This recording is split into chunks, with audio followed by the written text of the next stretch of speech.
Welcome, ladies and gentlemen. Today we're going to be doing something a little bit different today. We're going to be playing some merge tactics, and this is something that I actually play quite a bit outside of videoing. And this is probably an unpopular opinion, but I enjoy playing merge tactics more than the regular game mode for some reason. I find it fun. So today I'm going to be kind of walking you through what I normally do and hopefully helping you guys if you're wanting to learn more about the game mode. The character that I use is the Goblin Queen, just because I was using the Spirit Empress for a long time, but I got stuck in the last season at like 2,300 trophies, and I got stuck again at 2,800, and it was really hard to move up.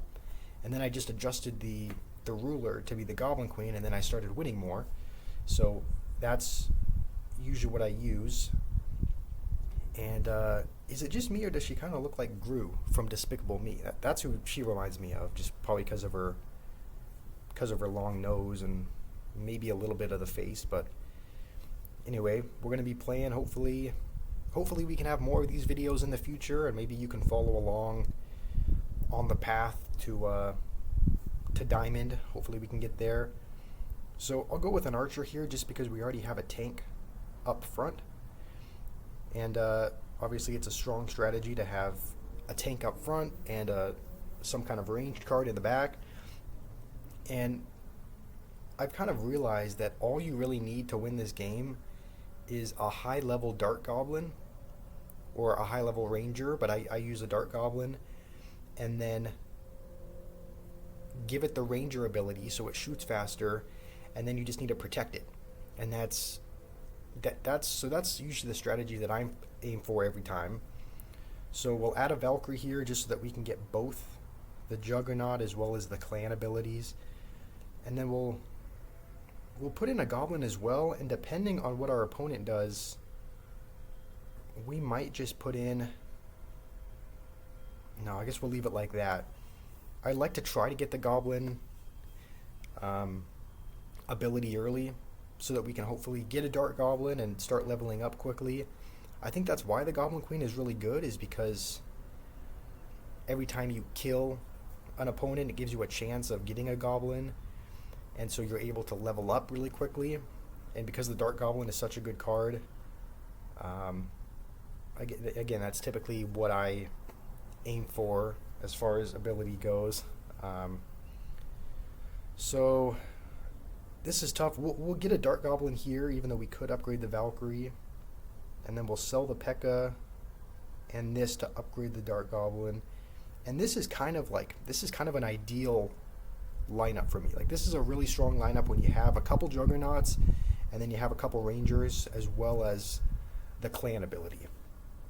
And again, the thing with Goblin Queen is every time you kill an opponent, like right there, you get a little bubble, and it gives you a Goblin, and it gives you you essentially get a 1/3 chance of getting a Goblin. So there's a good chance you get a couple of Dart Goblins the next round. You're able to upgrade really quickly. Hopefully the Wi-Fi permits us to. Okay. So, and another thing that you can do is you can buy the most expensive troops, because you see if you sell it, you get 4 elixir back. So you're only losing 1 elixir. You're only losing 20% essentially. Whereas if you buy a really cheap card and sell it, you're losing more. So here we'll put in a Goblin just so that we can get the Goblin ability. And when you have a lineup like this, when you have the Goblin, whatever, you gain a Goblin with that. You also gain a Goblin with a Goblin Queen whenever you essentially defeat an enemy. So you end up having a lot of these question mark boxes at the end of the round, which allows you to upgrade really quickly. And essentially what the final product looks like is usually a couple Rangers behind several Juggernauts, and then the Rangers just start heating up and it's hard to stop. So you can see we already got a 3-star Dart Goblin. We'll get another one, and I think we'll put in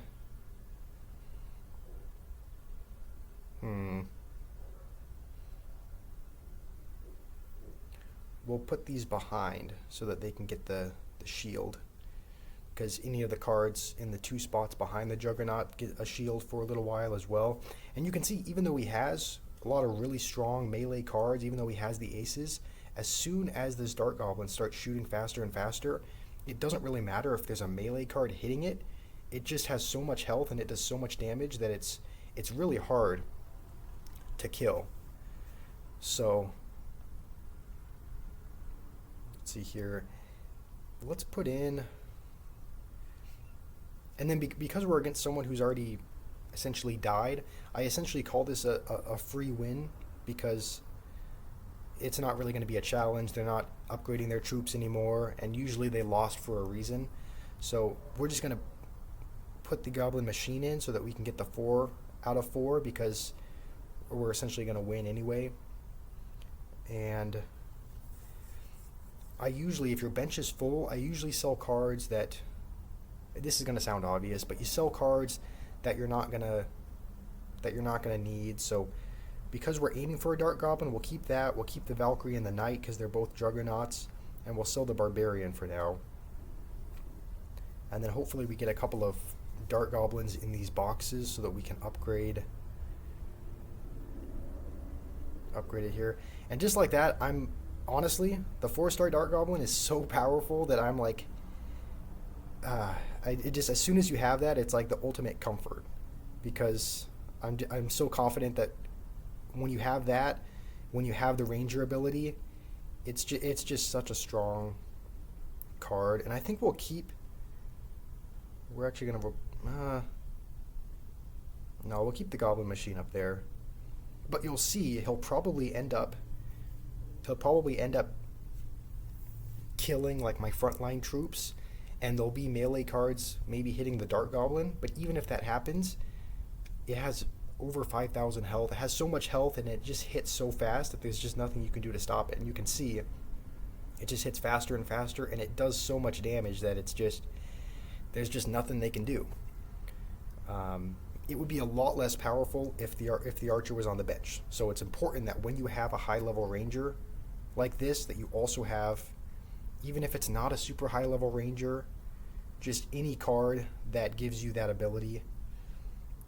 And let's see, we'll sell the E-Wiz, and we'll maybe try to, we should win this next round anyway, but we'll try to get maybe a couple other Juggernauts. Maybe we can get the Skeleton King, or, I mean, it shouldn't matter. We should win this time, but that's just typically what I aim for, is getting a high level Dart Goblin, using the Goblin Queen, so it makes it easier to do that. And then you can see, even though there's a bandit hitting it, it has a shield because it's behind a Juggernaut. It's just hitting faster and faster, and it's over. It almost feels unfair, just because it's such a powerful card. So that's typically the strategy I go for, is getting a high level Dart Goblin, protecting it with a Juggernaut, and then having another Ranger card so that it can heat up, and you'll win almost every time. So that's gonna do it for today. If you guys like this kind of video, I'll continue to make Merge Tactics content as we kind of climb up the ladder, and I can show you how it looks like with higher level play as well. But let me know what you think, and hope you guys have a wonderful day today.